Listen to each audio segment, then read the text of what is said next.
Good evening, folks, and a hearty welcome to our drive-in theater. My heroes are no more neurotic than the audience. Unless you can feel that a hero is just as fucked up as you are and that you would make the same mistakes that he would make, you can have no satisfaction when he does commit an heroic act. Because then you can say, hell, I could have done that too. Even then, when you know who is guilty and not guilty, even then there's a question. I was apprenticed to the most powerful being in the galaxy once. I was destined to become so much more. The Sith took everything from me, ripped me from my mother's arms, murdered my brother, used me as a weapon, and then cursed me asleep. And now for our feature presentation. So my entire life I've been in and around the Australian film industry, and lately I've been wondering what is the most difficult challenge an artist can tackle to make a deeply impactful piece of art. And recently I was watching Martin Scorsese's Taxi Driver, and what occurred to me is that an artist's main job most of the time is to depict reality and allow us to see life from a different perspective, allowing the audience to foster sympathy and compassion for world experiences that they don't have themselves. And sometimes for lives and choices we are truly disgusted by. That is the hardest challenge of all. How does an artist bring us into the world of someone that the audience would most likely think to be awful, heinous human beings, and yet make us feel sympathy and empathy for that person? There are a lot of different ways to do it, but lately I've noticed a modern trend, which is to frame the disgusting behaviour through the eyes of an innocent person. A modern example of that exact thing would be the boy in the striped pyjamas. I'm Bruno. Schmo. They're being taught what all children are being taught at the moment. They mustn't get left behind. There is such thing as a nice Jew, though, isn't there? If you ever found a nice Jew, you would be the best explorer in the world.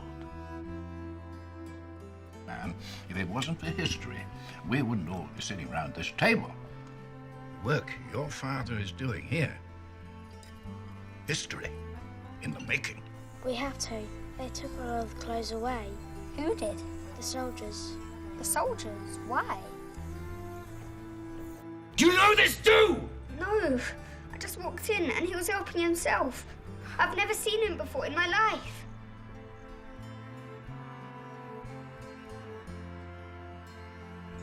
This is fun. The Jew slandered us and incited our enemies. The Jew corrupted us through bad books. He mocked our literature and our music. Everywhere his influence was destructive, the eventual result of which was our nation's collapse. The Jew is not creative but destructive. He is the enemy of culture. Thousands of Germans have been made poor by the Jew. Is a child of a Nazi responsible for the atrocities of their parents? The audience intuitively knows that the answer for that question is no. They are not. Because this child, this innocent child, lives in a world where he is told daily that Jewish people are filthy and disgusting and less than human. So because he's never known any different, he too begins to believe these things, until he meets a Jewish friend in the concentration camp. But I was thinking, if you explore that idea and expand it further, it can truly start to make you ask a lot of questions about art and also life itself. Maybe every person that's alive is simply a victim of their environment. Nothing but a mass of people that are falling for their country's very specific propaganda model. I mean, say right now, I live in Australia, which gives me the greatest geographical advantage in some sense, because I have friends that are American and Chinese. And I've learned that Americans seem to believe that China wants to destroy their way of life. And China feels the exact same way about America, because both of their countries' media propaganda model wants them to believe those things. You know, whether or not they're true or not, they believe those things because they have been programmed to believe those things. And don't be fooled, man, just because no one reads the newspapers anymore, people are more manipulated than ever by the mainstream media, and also other medias as well. The media elite know damn well how to brainwash an entire country. They've been doing it successfully for over 100 years. And the thing that excited me about Taxi Driver and other films that came to mind is that these movies can help us to understand life itself. It truly can help us to understand and have sympathy and empathy for people, and understand that almost anybody on Earth can be a victim of happenstance. Of course, this isn't always going to be successful in art. No one's going to give a solid shit about Adolf Hitler, even if the movie is about him not getting into art school. We're still not going to give a shit about the guy. And well, we fucking shouldn't either, he's a piece of shit. But I think the most poignant film I've ever seen that tackles this subject matter, about the idea of being born in a racist environment and how it can influence someone against their will, is the beautiful 1981 film White Dog by Samuel Fuller. Christy McNichol, Paul Winfield, Jameson Parker, and Earl Ives star in White Dog. Rated X. In this film, the sexy Christy McNichol finds an abandoned dog on the side of the road. This dog seems so sweet and so cute, and it comes to her at a very dark chapter in her life. It seems to give her a sense of happiness or a sense of hope for the future. We as an audience live through Christy, and we start getting very emotionally attached to this dog as well. And then the film takes a dark turn. Christy doesn't see it, but we the audience begin to see the dog sneaking out at night. And the dog starts targeting and killing specifically black people. And then the dog goes home, and it's the cute, sweet and loving dog again. And Christy is none the wiser. And then, one day, Christy finds out her dog is a murderer. The police tell her she must get her dog put down immediately. But she loves him. She cares for him. The dog means so much to her. It brought her back from the darkest chapter of her entire life. So what does she do? She takes the dog to a dog trainer, known as one of the most effective dog trainers and hypnosis experts in the country. And this trainer just so happens to be an incredibly kind, incredibly intelligent black man with a truly tragic backstory. And due to this man's dark backstory, he knows exactly what is going on and why this dog is exclusively targeting black people. I don't understand. 1 minute, he's gentle as a lamb, and the next minute he's a monster. He's not the monster. He was made into one by a two-legged racist. You know, I don't understand how that can happen. I really don't. How can someone turn a dog into a racist? Well, over 100 years ago, they raised dogs to catch runaway slaves. Then they progressed to track down runaway black convicts. What about runaway white convicts? Well, almost overnight, they graduated to a vicious breed of watchdogs trained to tear apart any blacks within sight. And you know what the saddest part of this is? This really happened in the past, and I would not be surprised if it was still a thing today. Her dog is what is known as a white dog, a dog that was breeded and trained by white supremacists to hunt down and kill black people. And just like that, the master filmmaker and storyteller Samuel Fuller manages to make the audience feel so much sympathy and care for a murderous, racist son of a bitch. Something that would sicken them to their core. I don't even think in a million years would an audience feel sympathy if the character was a child who grew up with white supremacist parents. That would just be too dark. But this dog, this poor, sweet, programmed dog, is an innocent. Is truly an innocent. And the truth is, so are the babies in real life of those awful, disgusting scumbags. I think the ending of this film is worth exploring as well, as it is truly powerful. And it asks deep questions like, is a person that is brainwashed to be evil ever able to change? And then you start realizing you're asking yourself another question as you're watching the film.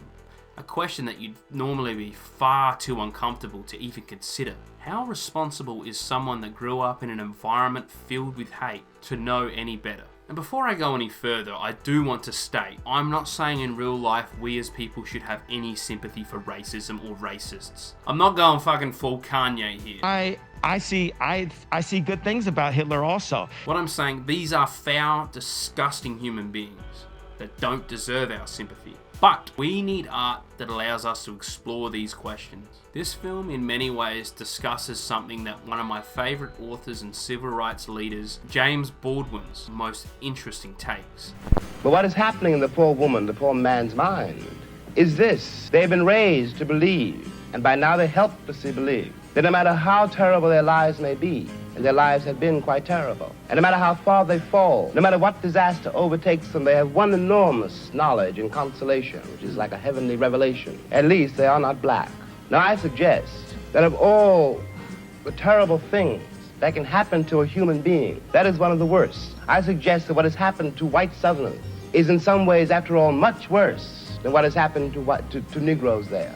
Because Sheriff Clark in Selma, Alabama, cannot be considered, no one can be dismissed as a total monster.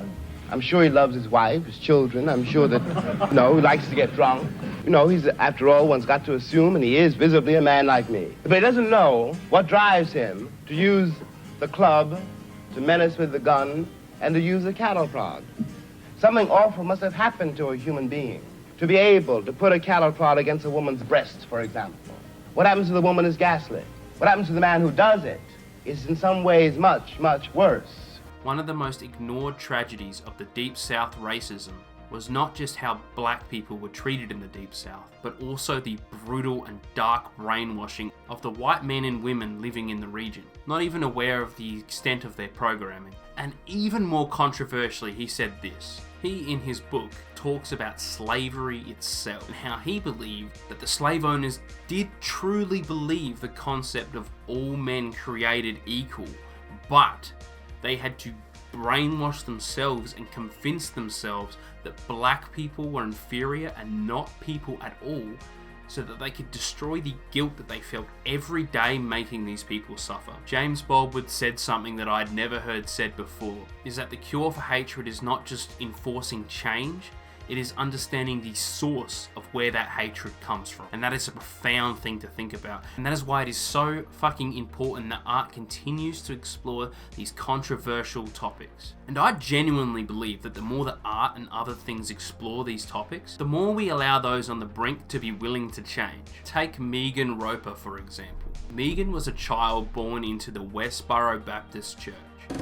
I was a blue-eyed, chubby-cheeked 5-year-old when I joined my family on the picket line for the first time. I'd stand on a street corner in the heavy Kansas humidity, surrounded by a few dozen relatives, with my tiny fists clutching a sign that I couldn't read yet.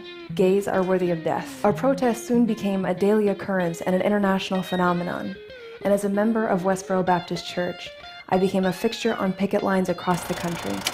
Yes, that church, that evil, disgusting, vile church that would protest at homosexual funerals, saying that they were disgusting and they were going to go to hell. This church was so bad that the KKK had this written on their website. This church, much like most extreme religions and beliefs, banned Megan from reading certain books, listening to certain music, watching certain movies, and watching certain TV shows.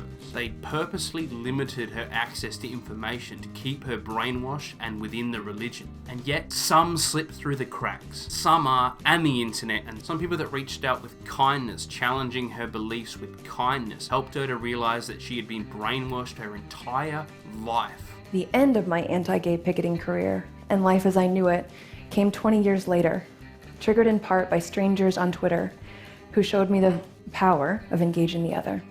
We'd started to see each other as human beings, and it changed the way we spoke to one another. It took time, but eventually these conversations planted seeds of doubt in me. And she broke out of that brainwashing. And now this woman tours around the world preaching love and acceptance, and she has many, many LGBT friends. These realizations were life-altering. Once I saw that we were not the ultimate arbiters of divine truth, but flawed human beings, I couldn't pretend otherwise. I couldn't justify our actions, especially our cruel practice of protesting funerals and celebrating human tragedy. These shifts in my perspective contributed to a larger erosion of trust in my church. And eventually, it made it impossible for me to stay. Keep in mind, I'm not saying these people deserve our love or patience at all for their behaviour at all. I'm not condoning acceptance of this behaviour by any means. But what I am saying is this: it's a complex and nuanced topic. And exploring these questions in art is deeply, deeply important. Because I know a lot of people that seem to hold this false notion that people can't change. They're stuck the way they are since high school and people never change. I don't feel that way. I believe every single day is an opportunity for change and growth as a person. Darth Vader can become the chosen one once again. I truly believe that in my soul.